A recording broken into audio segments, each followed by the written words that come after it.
Hi ಎಲ್ಲರಿಗೂ welcome back.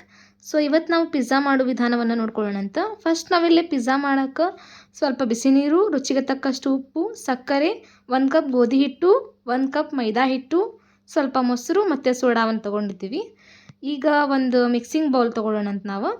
ಇದಕ್ಕೆ ಇಲ್ಲಿ ಫಸ್ಟ್ ನಾವು 1/2 ಗ್ಲಾಸ್ ಬಿಸಿ ನೀರು ಹಾಕೊಳ್ಳೋಣ ಅಂತ.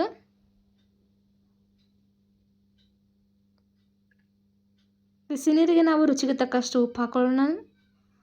ನೆಕ್ಸ್ಟ್ 1/2 ಸ್ಪೂನ್ ಸಕ್ಕರೆ ಹಾಕೊಳ್ಳೋಣ. ಈಗ ನಾವಿದು ಸಕ್ಕರೆ ಮೆಲ್ಟ್ ಆಗೋ ತನಕ ಇದನ್ನ ಮಿಕ್ಸ್ ಮಾಡಬೇಕು. ಈಗ ನೋಡಿರಿ ಸಕ್ಕರೆ ಮೆಲ್ಟ್ ಆಗಿದೆ. ನಾವೀಗ ಇದಕ್ಕೆ 1 ಕಪ್ ಮೈದಾ ಹಿಟ್ಟು ಹಾಕೊಳ್ಳೋಣ. ನೆಕ್ಸ್ಟ್ ಇದಕ್ಕೆ 1 ಕಪ್ ಗೋಧಿ ಹಿಟ್ಟು ಹಾಕ್ರಿ. ಇದನ್ನ 1 ಸ್ಪೂನಿಂದ ಹಾಗೆ ಮಿಕ್ಸ್ ಮಾಡ್ಕೊರಿ.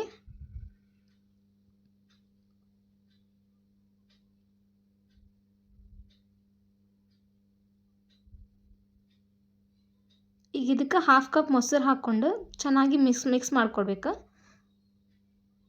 ಇದನ್ನು ನಾವು ಚಪಾತಿ ಹಿಟ್ಟಿಗಿಂತ ಸ್ವಲ್ಪ ಗಟ್ಟಿಯಾಗಿ ಈ ರೀತಿ ನಾದ್ಕೋಬೇಕು. ಇದನ್ನು ನಾದಿ 15 ಮಿನಿಟ್ಸ್ ಸೈಡಿಗೆ ಇಟ್ಕೋರಿ. ಈಗ ನಾವು ವೈಟ್ ಸಾಸ್ ಮಾಡ್ಕೊಳ್ಳಿಕ್ಕೆ ಒಂದು ಪ್ಯಾನ್ ಒಳಗೆ 1/2 ಗ್ಲಾಸ್ ಹಾಲು ಹಾಕೋರಿ. ಹಾಲು ಸ್ವಲ್ಪ ಬಿಸಿ ಆದಮೇಲೆ ಇದಕ್ಕೆ 1 ಸ್ಪೂನ್ ಮೈದಾ ಹಿಟ್ಟು ಹಾಕೊಳ್ಳೋಣ ಅಂತ.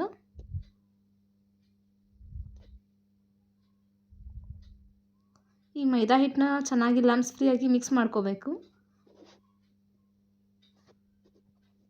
ಈ ರೀತಿ ಮಿಕ್ಸ್ ಆದಮೇಲೆ ಇದಕ್ಕೆ ನಾವು ರುಚಿಗೆ ತಕ್ಕಷ್ಟು ಉಪ್ಪು, ಸ್ವಲ್ಪ ಆರಿಗ್ಯಾನೋ ಹಾಕೊಳ್ಳೋಣ.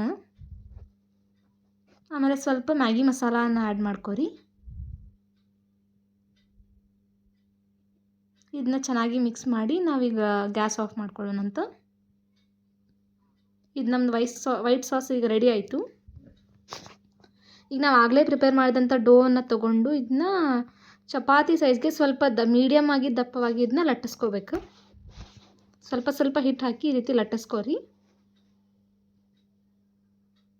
ನೆಕ್ಸ್ಟ್ ಒಂದು ಪ್ಲೇಟ್ಗೆ ಟ್ರಾನ್ಸ್ಫರ್ ಮಾಡಿಕೊಂಡು ಒಂದು ಫೋರ್ಕಿಂತ ಇದಕ್ಕೆ ಸ್ವಲ್ಪ ಹೋಲ್ಸ್ ಮಾಡ್ಕೋರಿ, ಸೊ ದ್ಯಾಟ್ ಸಾಸ್ ಎಲ್ಲ ಅಬ್ಸಾರ್ಬ್ ಆಗ್ತದೆ. ನೆಕ್ಸ್ಟ್ ಇದಕ್ಕೆ ನಾವು ಆಗಲೇ ಪ್ರಿಪೇರ್ ಮಾಡಿದಂಥ 1 ಸ್ಪೂನ್ ಸಾಸ್ ಹಾಕೋರಿ. ಅದಾದಮೇಲೆ ಇದಕ್ಕೆ 1 ಸ್ಪೂನ್ ಕೆಚಪ್ ಹಾಕೋರಿ. ಇದನ್ನ ಕೂಡ ಅದೇ ರೀತಿಯಾಗಿ ಸ್ಪ್ರೆಡ್ ಮಾಡಿ. ನೆಕ್ಸ್ಟ್ ನಾನು ಕ್ಯಾಪ್ಸಿಕಮ್, ಟೊಮ್ಯಾಟೊ, ಸ್ವೀಟ್ ಕಾರ್ನ್ ಮತ್ತು ಒಂದು ಆನಿಯನ್ನ ಕಟ್ ಮಾಡಿ ಇಟ್ಕೊಂಡಿದ್ದೀನಿ. ಈಗ ಇದನ್ನ ನಮ್ದು ಆಗಲೇ ಮಾಡಿಟ್ಕೊಂಡಂತಹ ಪಿಜ್ಜಾ ಬೇಸ್ ಮೇಲೆ ಹಾಕೊಳ್ಳೋಣ. ಇದಾದಮೇಲೆ 1 ಸ್ಲೈಸ್ ಚೀಸನ್ನು ನಾನಿಲ್ಲಿ ಚಿಕ್ಕ ಚಿಕ್ಕದಾಗಿ ಕಟ್ ಮಾಡಿ ಹಾಕ್ಕೊಳ್ತಾ ಇದ್ದೀನಿ. ಈಗ ಒಂದು ಪ್ಯಾನ್ನ 10 ಮಿನಿಟ್ಸ್ ಪ್ರೀ ಹೀಟ್ ಮಾಡಿ ಇದ್ರೊಳಗಡೆ ಒಂದು ಸ್ಟ್ಯಾಂಡ್ ಇಟ್ಟು ನಾವು ಆಗಲೇ ಪ್ರಿಪೇರ್ ಮಾಡಿದಂತಹ ಪಿಜ್ಜಾವನ್ನು ಇದರಲ್ಲಿ ಇಟ್ಟು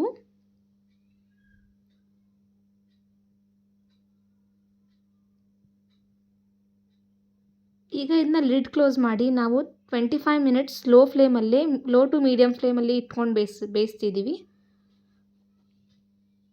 ನೋಡ್ತಾ ಇದ್ದೀರಲ್ವ, ಬೇಯಿಸಿದ ಮೇಲೆ ಈ ರೀತಿ ಕಾಣುತ್ತೆ ಪಿಜ್ಜಾ.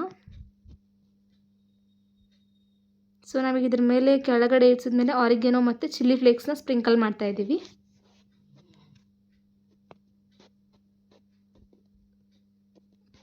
ಸೊ ನೋಡಿದ್ರಲ್ಲ ಹೆಲ್ದಿಯಾಗಿ ಹೋಮ್ ಮೇಡ್ ಪಿಜ್ಜಾ ಹೇಗೆ ಮಾಡೋದು ಅಂತ. Thank you for watching.